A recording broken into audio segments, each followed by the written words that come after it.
मधुबनी जिले के बेनीपट्टी प्रखंड में एक ऐसा शख्स रहता है जिसका नाम सुनते ही लोग कहते हैं सादीराम।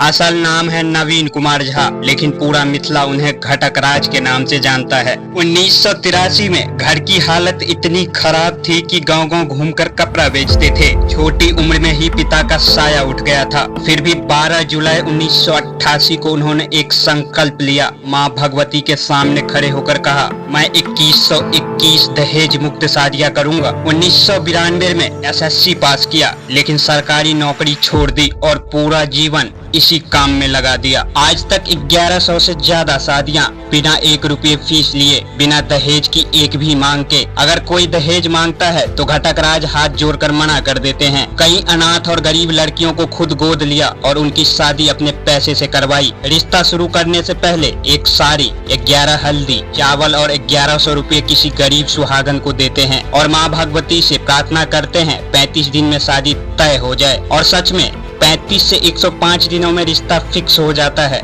आज तक उनके द्वारा कराए गए किसी भी रिश्ते में दरार नहीं आई। मिथिलांचल से बंगाल, ओडिशा और दिल्ली तक सैकड़ों घरों में खुशियां बांट चुके हैं। पत्नी शुरू में विरोध करती थी, लेकिन उन्होंने कहा, ये मेरा शौक नहीं, ये मेरा धर्म है। नाम है सादीराम, काम है समाज सुधार और मकसद है दहेज मुक्त बिहार। एक आदमी, एक संकल्प और हजारों खुशियाँ। सादीराम उर्फ घटक राज, मधुबनी, बिहार।